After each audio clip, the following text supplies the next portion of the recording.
The talk that I will give you is a large part of it is from a recent essay which has just been published of this title called Nationalism, Internationalism and Cosmopolitanism, Some Observations from Modern Indian History. It's been published in a journal called The Comparative Studies of South Asia, Africa and the Middle East.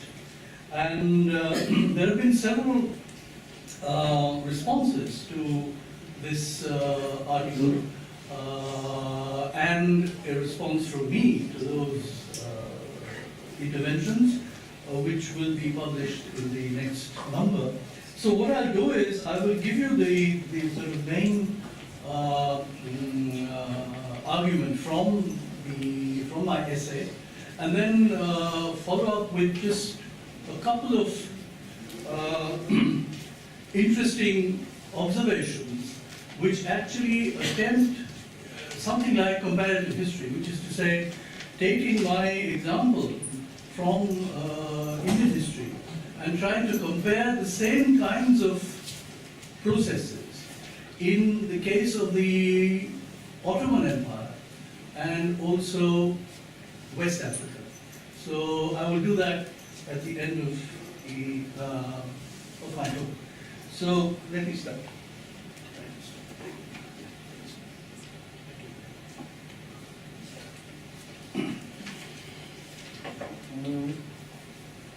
Let me state as my first proposition that the problem of nationalism, internationalism and cosmopolitanism as an interconnected set of ideas, concepts, processes or movements can only be posed in the case of modern Indian history from the beginning of the 20th century. Arguments could be made regarding the emergence or presence of one or another of those three ideas separately without their combination as a triad in earlier periods, but as ideas or movements that define themselves in their specific connections with the other two entities in the triad. They appeared on the stage of history only in the 20th century. So my first topic is nationalist armed struggle. The liberal nationalists of the Congress, known to historians as the moderates, made few demands beyond greater inclusion of Indian elites in the colonial government. What they imagined was some sort of citizenship within the British Empire. The decisive break came in the earlier years of the 20th century with a new group of nationalist agitators called the extremists, led by figures like Bal Gangadhar Tilak in Bombay and Aurobindo Ghosh and Bipin Chandra Pal in Bengal. They mobilized a new political constituency among the middle classes and demanded independence from British rule, i.e. full national sovereignty. As Aurobindo wrote in an editorial, quote, "The new movement is not primarily a movement against bad government. It is a protest against the continuance of British control. Whether that control is used well or ill, justly or unjustly, is a minor and inessential consideration. It is born of a conviction that the time has come when India can, should and will become a great, free and united nation. Its true description is not extremism, but democratic nationalism." The new nationalists thus rejected the fundamental justification of empire, that it provided better government than erstwhile Indian rulers had done. To unmask the pretensions of modern imperialism, the colonized people of India must rise in revolt. Democratic nationalism was incompatible with empire. It is important to point out that while affirming the liberal principles of freedom and equality, the militant democratic nationalists were seeking to extend those norms to the third, the collective element contained in the classic revolutionary declaration of 1789, namely fraternity. This was an element that classical liberalism had consistently sought to repress. It emerged at the beginning of the 20th century in the form of the collective right of a nation to freedom, equality with other nations, grounded in popular sovereignty. Not surprisingly, the new, more militant nationalism invoked an internationalism that was the opposite of the internationalism of empire. The radical nationalists of India began to look outward for examples of anti-colonial movements in other parts of the world. This was partly enabled by the spread of colonial education in English that produced a new bilingual middle class. Some of these college-educated young men and women traveled to European capitals for further education and saw at first hand the institutions of metropolitan society. They also made contacts with radical political groups operating in Europe. Bhikhaji Cama, known in political circles as Madame Cama, became a key figure in Paris, acting as the contact between Indian revolutionaries and socialist groups in Europe. Shyamji Krishna Varma's house in Highgate, London, became a center of radical Indian students in the first decade of the 20th century. Lala Hardayal moved to the United States to become the inspiration behind the Ghadar movement among immigrants from Punjab, in British Columbia, Washington, and California. Hemchandra Kanungo learned the art of making bombs from anarchists in Paris to return to India and join the Jugantar group of revolutionaries in Bengal. Even more revealing of the internationalist imagination of the militant nationalists was the content of their propaganda literature. In the brief period of its publication in 1906-07, before it was banned, the Bengali weekly Jugantar wrote extensively about the history of revolutionary struggles in Europe, the Americas, and Asia, as well as the specific strategies and tactics of modern warfare, including guerrilla warfare. In particular, 3 examples from recent history were repeatedly explored. The unification of Italy as an example of nationalist armed struggle against imperial rule, the continuing anti-colonial struggles in Ireland, and the military successes of Japan against Russia. Indeed, once the political goal was declared as complete independence, it was their knowledge of world history that told the nationalist revolutionaries that such a goal had never been achieved without armed conflict. Hence, in looking for political support outside British India, the militant nationalists sought out sources of arms as well as refuge from the British police. These efforts were intensified during World War I, when several attempts were made, all ultimately unsuccessful, to smuggle German arms into India to launch an insurrection. The official response of the British colonial authorities too recognized the international dimension of the nationalist movement. Indian students in Britain were put under close surveillance. In the archives show that virtually every gathering, every speech, and every tiny publication in the overseas Indian community found its way into the intelligence reports. The file for the year 1910, for instance, has detailed history sheets on 37 Indians in London. Apart from detailed reports on open and closed meetings, speeches, debates, disagreements, etc., including their meetings with Egyptians, Persians, and socialists from France, the reports show that politically active Indians in Britain were followed everywhere, and every contact with others, including their liaisons with women friends, was reported. To take the case of V.D. Savarkar, described in the intelligence reports as the ablest of the Indian revolutionaries in Europe, his history sheet records that he went on a holiday to Brighton, where he was, quote, reported to have passed the greater part of the time on the pier reading. On his return to London, he quote, caught a chill and was confined to bed, suffering from pneumonia, and was visited by, and a list of names followed. Not only that, the British pursued those who they thought were particularly troublesome or dangerous into Canada, the United States, and Europe, and often secured the cooperation of the local authorities to expel or arrest them. Savarkar, against whom an arrest warrant had been issued in Nashik in India, was arrested in London in 1910 on his return from Paris and put on a ship for deportation to India. When Savarkar jumped ship in Marseille, he was arrested by the French police, handed back to the British authorities, who took him to Bombay, put him on trial, and sentenced him to imprisonment in the Andaman Islands. Savarkar would of course later write a tract called Hindutva that would turn him into the prophet of right-wing Hindu nationalism. Har Dayal was arrested in the United States in 1914 for anarchist propaganda, and Narendra Bhatta Chatterjee was harassed so much in the US that in 1917 he fled to Mexico to ultimately become famous in the international communist movement as M.N. Roy. Nevertheless, what is significant about these international connections was the centrality of the nationalist cause. Radical nationalists of the time became aware and made productive use of allied political movements in other countries of the world, primarily to further their anti-colonial nationalist struggle.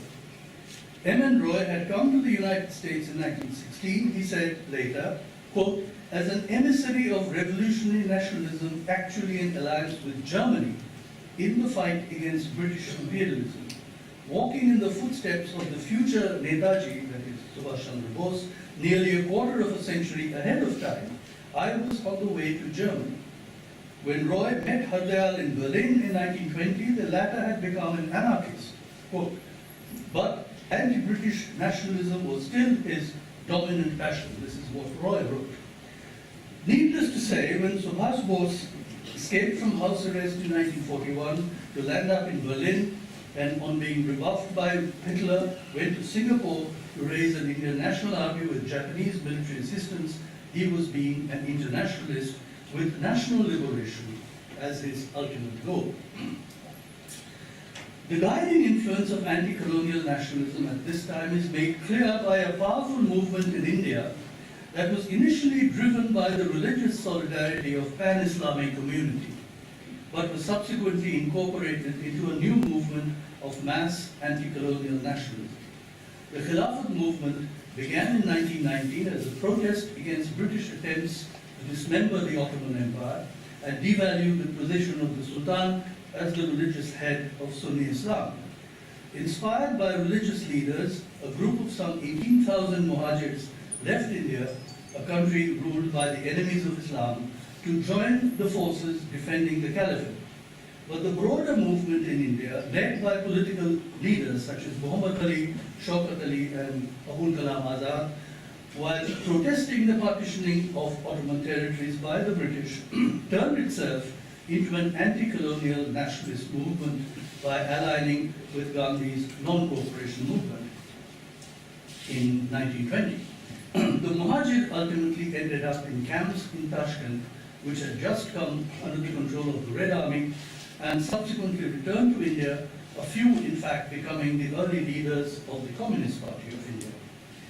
In Turkey itself, the movement led by Mustafa Kemal abandoned what it regarded as the historically obsolete ideas of empire and caliphate and turned the country into a modern nation state. I'll come back to this point at the end of my talk. The normalization of the nation state. These were the years following World War I when a crucial restructuring took place in the international order. A wide spectrum of opinion now came to accept the nation state as the universally normal and legitimate form of the modern state. This was indicated by the espousal of the right of self-determination of nations by two leaders holding entirely opposed ideological views on most things. Both Woodrow Wilson and V.I. Lenin argued from their own political forums that this was a right that legitimately belonged to all peoples that had formed themselves into nations. Wilson, of course, was thinking of the nationalities that had been part of the Austrian and Ottoman empires, and believed that the so-called backward peoples of Asian and African colonies still needed to go through a period of tutelage under Western supervision. Recent historians have argued that self-determination became a slogan in the early decades of the 20th century to justify the creation of new nation-states in Eastern Europe while providing a seemingly democratic ground for continued European domination over colonized people in Africa and Asia. but the fact that such a slogan had become necessary suggests the degree to which the idea of self-governing nation-states had acquired widespread legitimacy. There are two dimensions along which the nation-state came to be normalized in the era of the League. One was that of sovereignty. There was a general presumption that the focus of sovereignty everywhere in the modern world was the nation-state. Among the members of the League were countries such as Albania, Bulgaria, Czechoslovakia, and Hungary, which were until recently parts of the Ottoman and Austrian empires, and Ireland, which was a British colony until the Irish Free State was created in 1922. There were League members such as Canada, Australia, New Zealand, and South Africa, which were within the British Dominion, and India, which was still a British colony. Thus, despite the fact that their sovereign status was ambiguous, they qualified as members because they were seen to be actual or potential nation-states.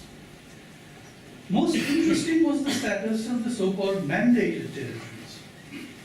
These were the Arab provinces of the Ottoman Empire and the former colonial possessions surrendered by Germany. These territories were mandated to individual member states under the supervision of a permanent mandates commission in order to facilitate their transition to self-governing states.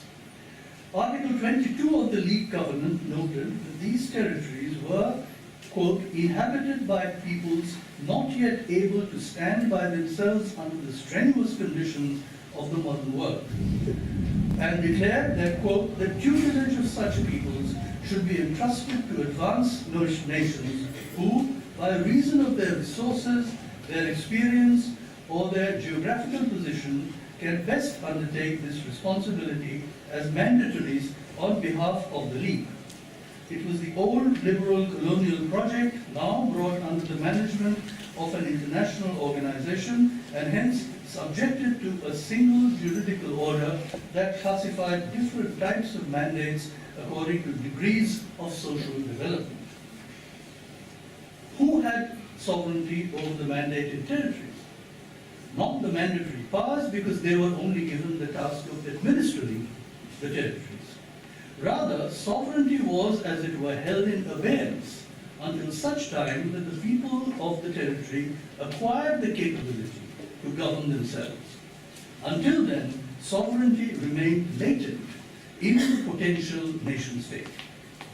The goal of independent national sovereignty was explicitly declared for so-called A mandates, i.e. the British mandates of Palestine and Mesopotamia, which in fact became the independent Republic of Iraq in 1932, and the French mandate of Syria, including Lebanon, while self-government was left ambiguous for the B and C mandates, i.e.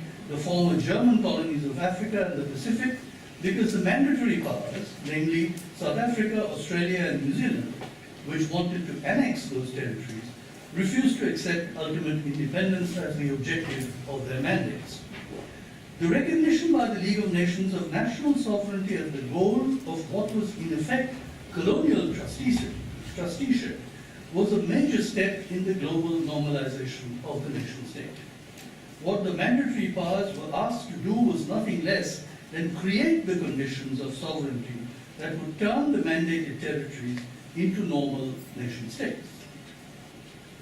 Besides sovereignty, the other dimension along which the national form of the state was normalized was that of governmental practices. Here the Permanent Mandates Commission tried to initiate a major effort to devise, by using comparative empirical methods, a general administrative science that would help in framing suitable governmental policies according to the level of social and economic development of the people. The classification of mandates acknowledged the qualitative difference between the social formations of Mesopotamia, Syria, Lebanon, and Palestine, governed for centuries within a sophisticated bureaucratic empire, and the predominantly tribal African societies of Cameroon, Togoland, Rwanda, Burundi, and Tanganyika, and even more so the so-called primitive societies of New Guinea or Samoa. But by organizing the production of massive sets of standardized information on the economic and social institutions of the mandated populations, the League brought them within a single comprehensive conceptual scheme in which they could all be described comparatively as having different degrees of stateness.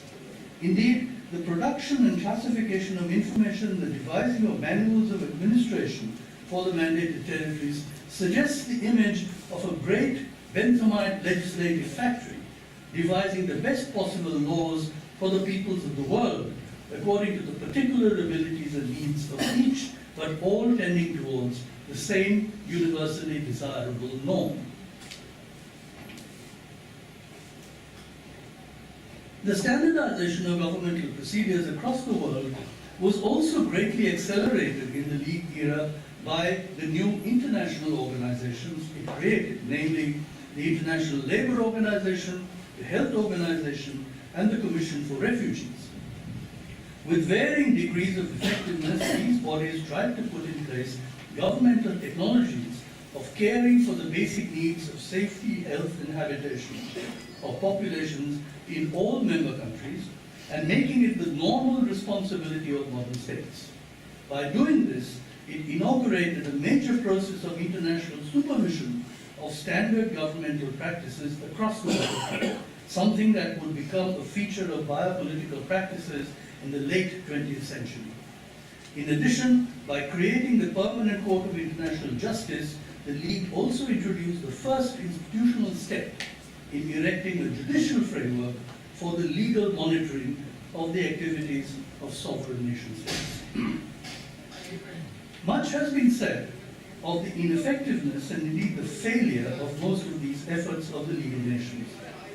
But it is important to grasp the significance of the changes that were brought about by the League system in the very structure of the international order. Until World War I, the international system effectively meant only the major powers of Europe and by extension the European settler colonies of the Americas. Only those countries were members of the so-called family of nations, both in diplomacy as well as in international law. This changed with the League system. Although the colonial possessions of Britain, France, Holland, Belgium, and Portugal remained intact, the space of the international order was significantly expanded to include the nations formerly within the Austro-Hungarian and Ottoman empires and declared as potential nation states those that were still colonies. Even more significant was the technical apparatus that was created through international agency, information systems, and administrative practices for the normalized regulation of all nation states everywhere.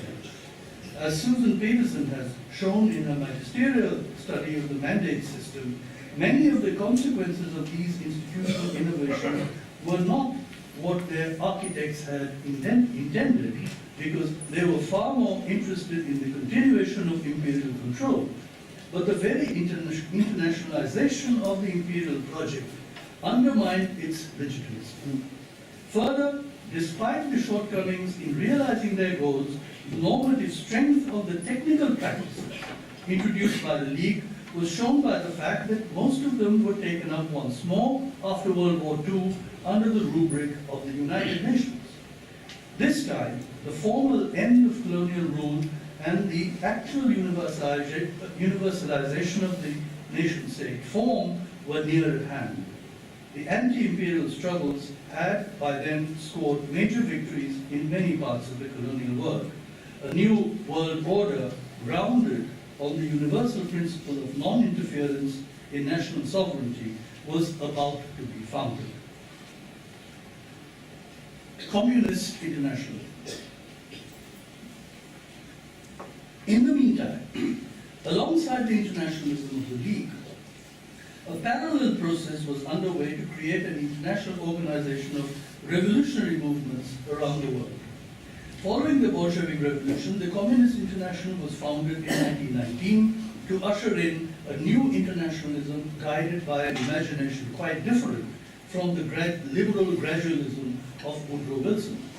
The Third International succeeded two earlier attempts to build the structure of revolutionary internationalism.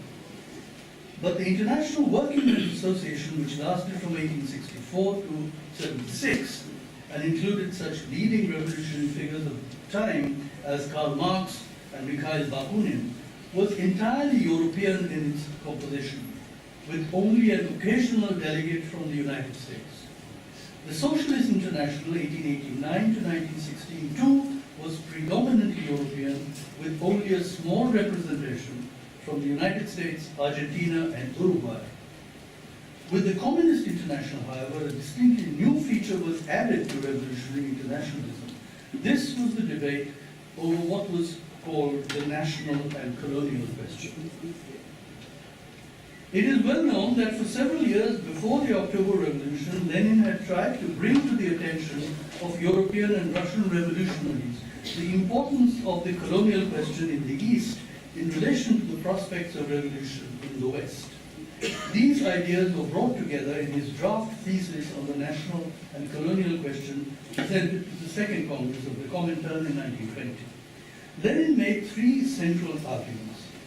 First, the imperialist countries of the West had reached a stage of capitalism where the bourgeois democratic revolution was over and the socialist revolution led by the working class was on the agenda.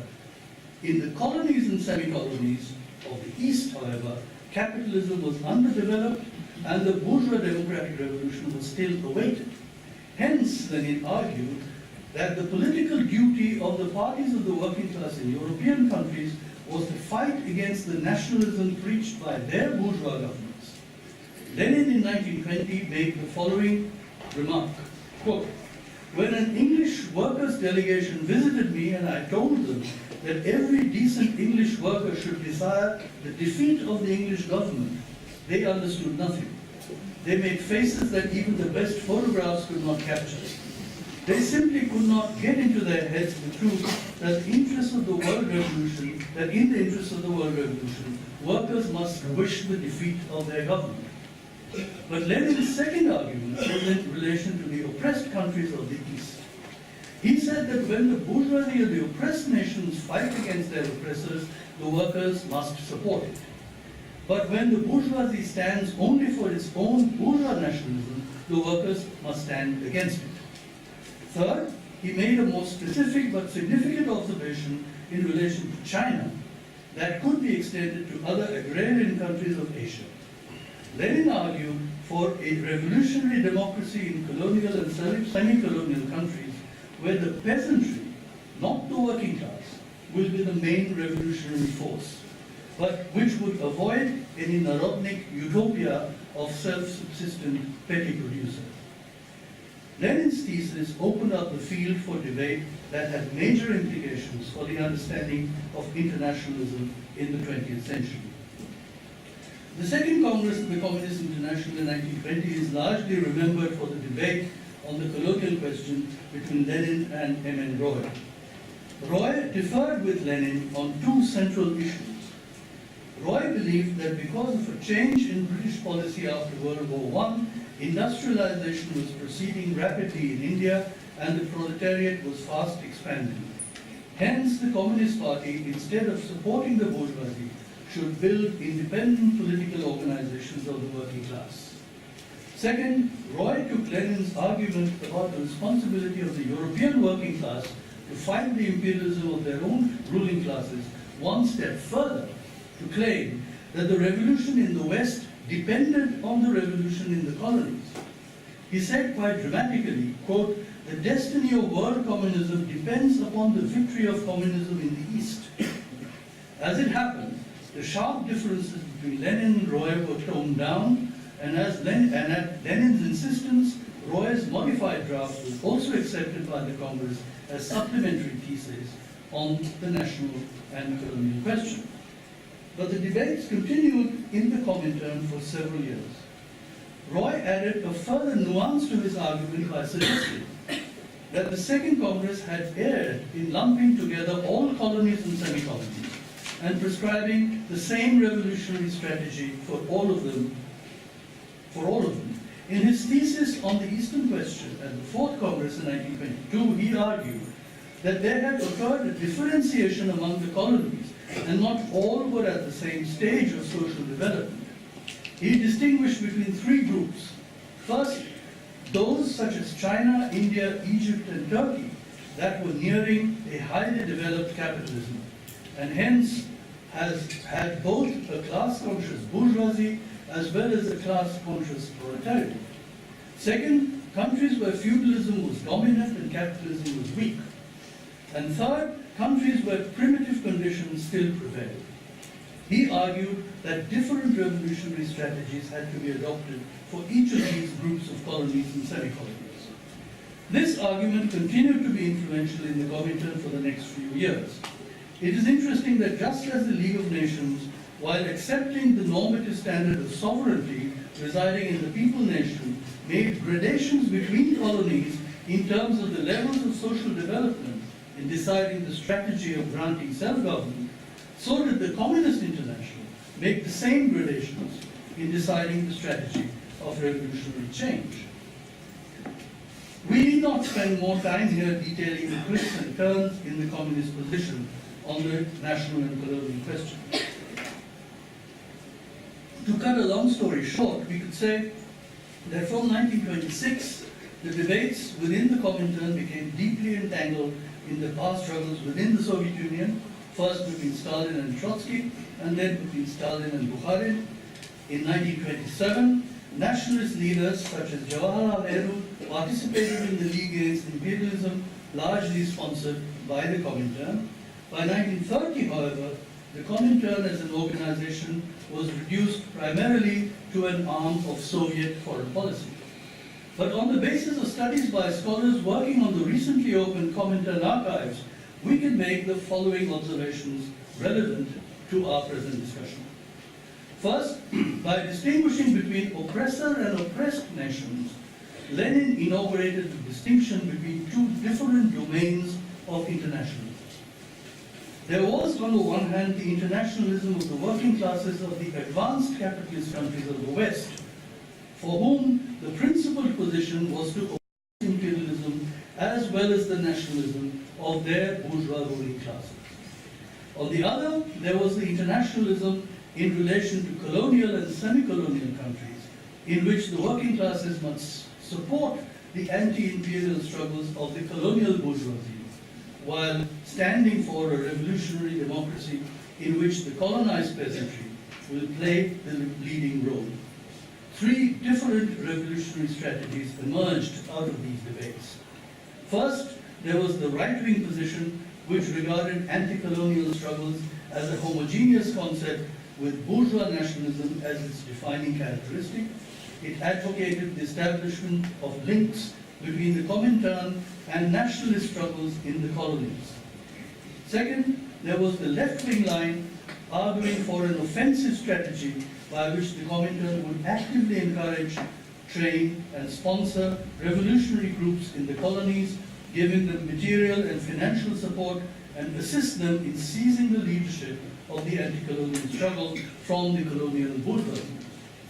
Despite Lenin's explicit warnings against such adventurous attempts to export revolution, the offensive strategy was highly influential in the Comintern during its entire life and became marked in the period from 1928 to 1935, the so-called third period, when on Stalin's directive the Comintern began to equate social democracy, democrats in Europe, with fascism and pushed the communist parties in Asia into frontal opposition with the nationalist movement. The third strategy, which may be called Leninist, was somewhere between the right-wing and left-wing positions. But while the debates over strategy continued within the Comintern throughout its lifetime, certain historical trends in communist internationalism emerged quite clearly. First, there was a universalization of the Bolshevik model of the party and the insurrectionary method of seizure of power. Comintern control over revolutionary internationalism meant that other forms of organization or strategy were neither properly understood nor encouraged. Second, following from this, there was a strong centralization of the international movement directed from Moscow. In 1924, it was decided that there could be only one Communist Party affiliated to the Comintern in each country, and that party would be modeled on the organization of the Soviet Party. The Comintern was empowered to send delegates to supervise the execution of its directives by the national sections. Individual parties were to send all decisions and accounts to the Comintern for approval, and no members were to be included in the central committees of those parties without Comintern permission.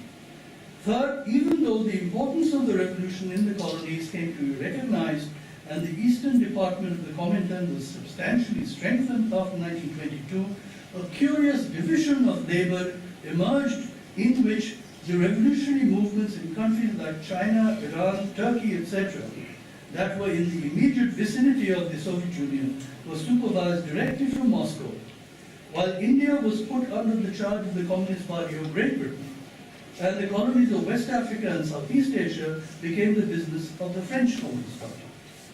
Even then, Roy complained in 1922 that, quote, the British proletariat as a class is permeated thoroughly by the consciousness or subconscious spirit of imperialism. Echoing him, Ho Chi Minh asked, quote, what have our communist parties in England, Holland, Belgium and other countries accomplished which possess colonies? All that our parties have done in this regard is more or less zero. I, as one who is a native of a French colony and member of the French Communist Party, find it very much regrettable to tell you that our party in France has done very little for the colonies. Nonetheless, as far as the Indian Party was concerned, the British authorities took the Comintern connections very seriously indeed. It managed to intercept most of the communication from Moscow and produce them in court in the first trials of the communists in Kanpur in 1924 and Meerut in 1928 as evidence of an international conspiracy to overthrow the government.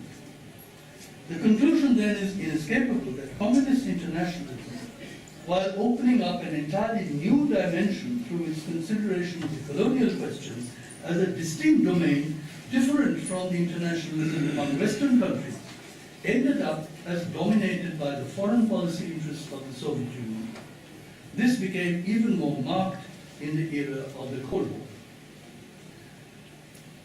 The internationalism of the non-allied. The years after World War II are well known for the emergence of two rival international blocs led by two new superpowers. The Western Bloc was consolidated around the economic power of the United States over global capitalism, a series of military alliances across the world, and the gradual decolonization of the European empires.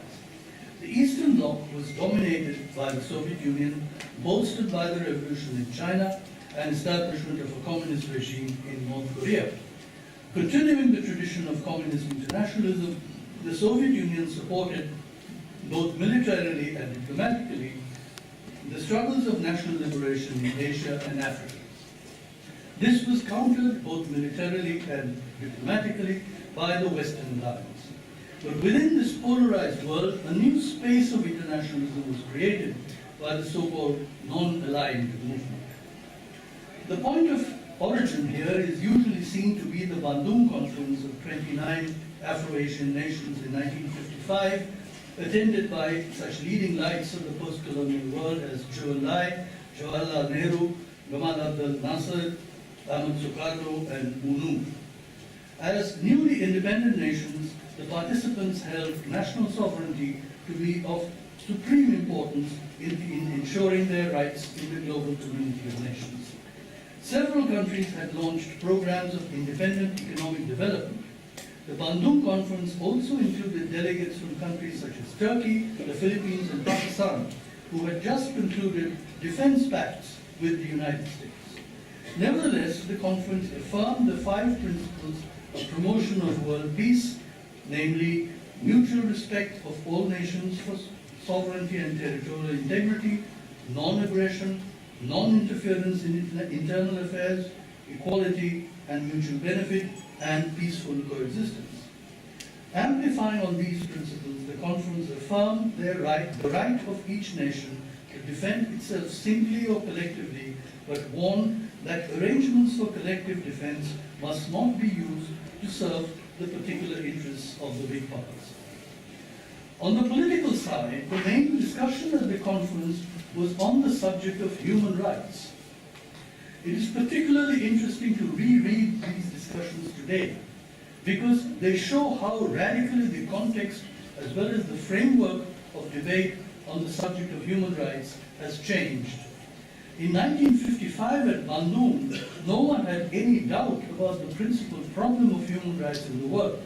It was the continued existence of colonialism and racial discrimination. There was little doubt either about the chief instrument by which human rights were to be established. It was the principle of self-determination of peoples and nations. Affirming liberty and equality, the post-colonial peoples were demanding that those principles be applied to the collective right to autonomy of each nation founded on popular sovereignty. That was the principle the United Nations had enshrined. The leaders assembled at Bandung asserted that the UN Charter and Declarations had created a common standard of achievement for all peoples and nations. Accordingly, the conference supported the rights of the Arab people of Palestine. It called for the end of racial segregation and discrimination in Africa. It supported the rights of the peoples of Algeria, Morocco, and Tunisia to self-determination. It called for the admission to the United Nations of Japan, Ceylon, Nepal, Jordan, Libya, Laos, Cambodia, and a united Vietnam. These sentiments from Bandung were later invoked quite often when the movement of non-aligned nations was formally launched in Belgrade in 1962. In the 2 decades following the end of World War II, the nation-state was fully established as the normal form of a state everywhere in the world. The normative idea was unequivocally endorsed in the principle of self-determination of peoples and nations. The fact that the norm had not been fully realized was pointed out as a shortcoming, something that had to be overcome. It presented to the peoples of Asia, Asian and African countries an object of struggle, a goal that had complete moral legitimacy. It also provided a criterion for identifying the enemy. The enemy was colonialism, the practices of racial superiority, and the lingering fantasies of world domination by the old imperial powers. Institutionally, the General Assembly of the United Nations provided the principal forum for this new internationalism. Since the veto power enjoyed by the 5 permanent nations, the Security Council ensured the subordination of that organ to the compulsions of the Cold War, it was the General Assembly rapidly expanding with the inclusion of newly independent nations and enshrining the principle of equal sovereignty of all nations, which became the site of the internationalist aspirations of the formerly colonized world. Comparing this history with the international situation today, it is easy to see how things have changed. But before I come to that final topic of this essay, I must bring up the third element of the triad, on which I have so far said nothing. That is cosmopolitanism. The claims and limits of cosmopolitanism. Historians have shown that elites in several early modern empires, such as the Ottoman, the Austro-Hungarian, the Mughal, or the Russian, had created political formations in their capitals that could be meaningfully called cosmopolitan. Coming from different parts of the empire, practicing different religious faiths, and having different racial and linguistic origins, the political elite nevertheless participated in a common imperial culture. The possibility of cosmopolitanism today, however, must be grounded in completely different historical conditions. The new discourse on cosmopolitanism is conditioned by 3 historical developments in the 1980s. First, many post-colonial regimes in Asia and Africa became autocratic, authoritarian, corrupt, and violent, leading to serious failures in looking after and protecting their citizens. Second, there was a rapid expansion of global trade and finance, leading to the loosening of earlier economic regimes of national autarky. Third, the Soviet Union and the socialist regimes of Eastern Europe collapsed, while there was apparently no challenge anymore to the hegemonic power of the United States as the only superpower. there was a new liberal ideological impulse to act against what was seen as the excesses of illiberal and authoritarian regimes around the world. A new discourse of human rights emerged in the West in the 1980s as the justification for intervention in the sovereign domain of non-Western governments by a global civic community acting on behalf of humanity itself. The question of rights on a global plane began to shift back to the classical liberal concern for the protection of individual rights to freedom and equality. The new discussion on cosmopolitanism is located within this discursive space. Theoretically, it affiliates itself to 2 essays by Immanuel Kant, one written 5 years before the French Revolution and the other 6 years after. In the first, Kant claimed that the last problem to be solved by man would be the achievement of a universal civil society. This would require the establishment of lawful external relations among states. Though difficult, the civic union of the human race is the end of nature, i.e., it is the goal towards which the universal history of mankind was naturally evolving. In the second, Kant's celebrated essay on perpetual peace, he argued that a permanent and universal condition of peace among nations could be created if certain preconditions were met. 1, the civil constitution of every state must be republican, i.e., there must be free and equal citizenship, separation of legislature and executive, and representative government. Kant added as a clarification that a republican government need not be democratic. Indeed, a pure democracy was always despotic, not republican.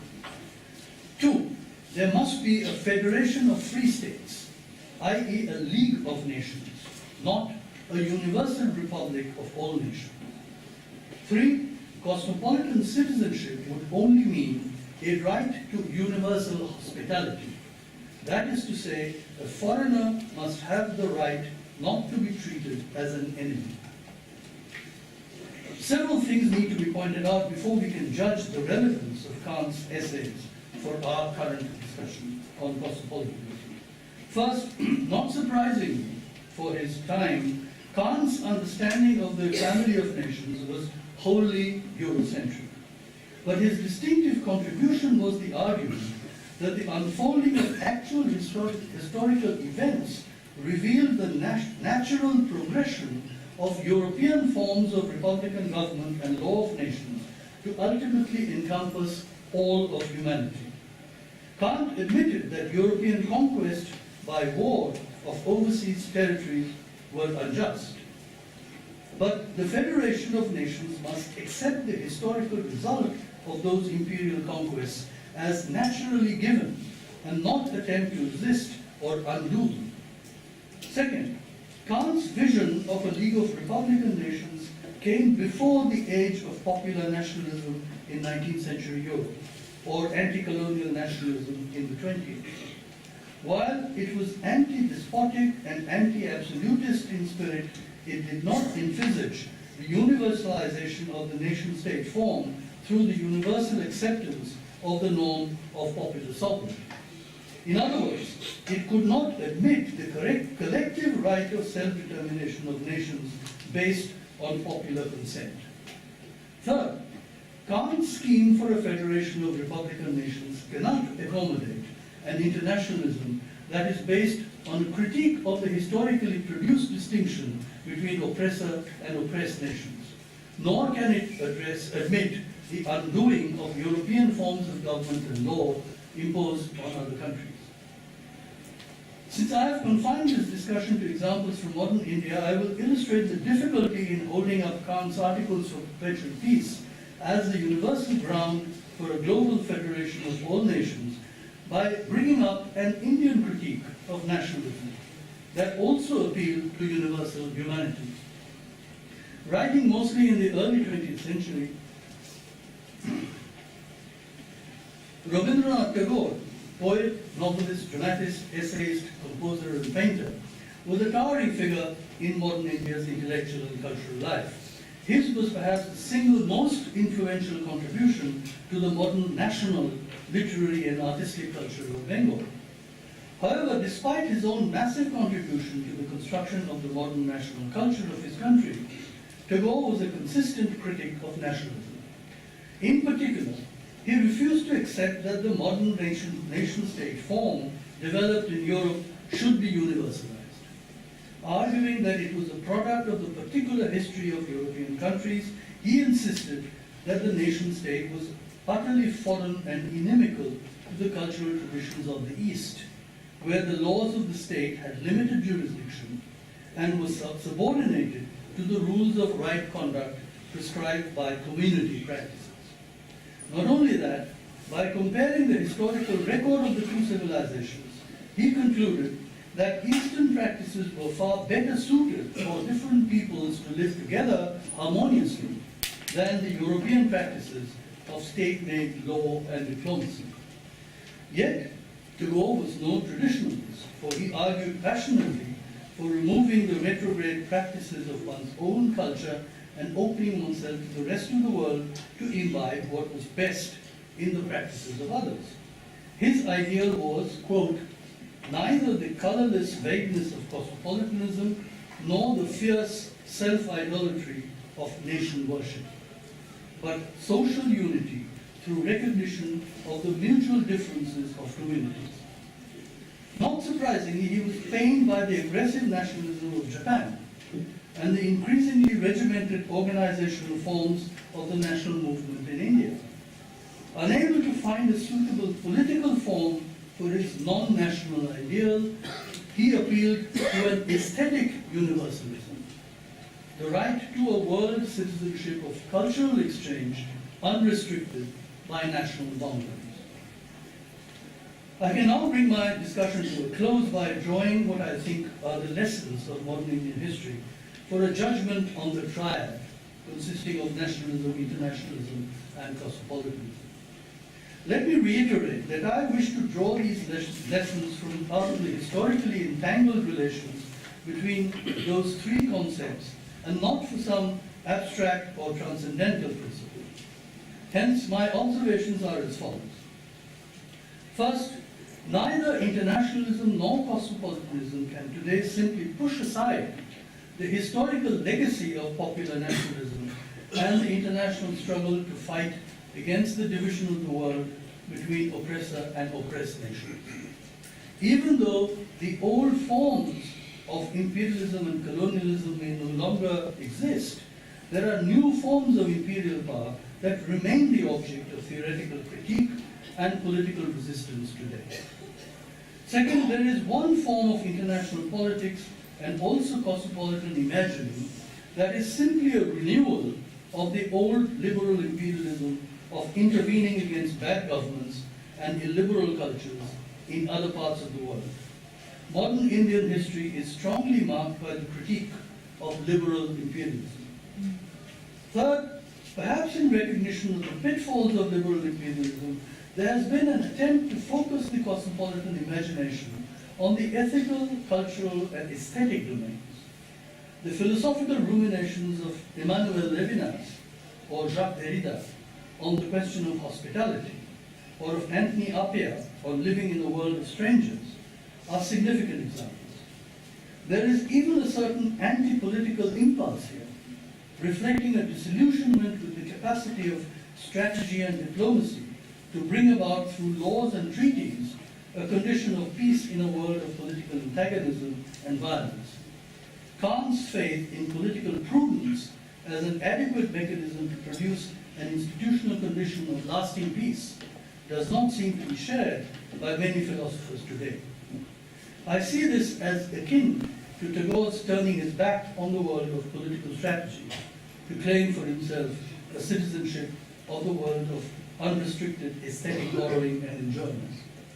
Fourth, specific proposals for a cosmopolitical world order, such as those proposed by David Held, Ulrich Beck, or Antonio Negri, all go against, indeed negate, what I think is the principal achievement of anti-imperialism in the 20th century, namely the establishment of a universal civic constitution based on the formal equality of sovereign nation states. Institutionally, this is enshrined principally in the General Assembly of the United Nations. Collective action or inaction based on the veto power of the Security Council or the military power of a so-called coalition of the willing is fundamentally antithetical to the historical legacy of internationalism. However, there is a fifth tendency where political possibilities are promising, even though the institutional shape of that future is quite unclear. This is the field of social movements on aboriginal rights, environmental dangers, rights to livelihood and habitation, restraining the irresponsible power of multinational corporations, and a host of other issues, where organizations based in specific nations and regions have come together in global forums to campaign on global agenda that cut across national boundaries. At one level, these global social movements attempt, through the power of global campaigns, to pressurize nation states to suitably respond within their national territories by enacting appropriate laws or framing better policies. In this sense, they represent a critique of the inadequacy or imperfection of existing institutions of popular sovereignty within the nation state. At another level, by claiming to speak on behalf of a global civil society, they point to the possibility of a future global order that could possibly transcend one where the nation state is the normal institutional form of the political. But as yet, I find it hard to describe what that global form might be. Finally, I should point out that I have drawn these lessons not from a study of intellectual or cultural history, but the actual history of political movements. I cannot endorse Kant's secret article for perpetual peace, by which those who run states must give philosophers a hearing even though they need not publicly acknowledge that fact. Whatever merit this dictum might have had in the age of enlightened monarchs, in today's age of mass democracy, where millions are claiming a voice in deciding how they are to be governed, and the vote of a philosopher is worth exactly the same as that of a peasant, it can only be regarded as misplaced conceit. Hence, I have a far more modest view of the role of the intellectual in imagining our collective future, which is why I can only think of cosmopolitanism as a concept that is extremely limited in its historical potential. I had a couple of things which is about comparative history, or maybe I should stop here and you can pick it up later on in the discussion, because I've gone on for too long. Perhaps you can bring it up in Yeah, just let me conclude by one final remark.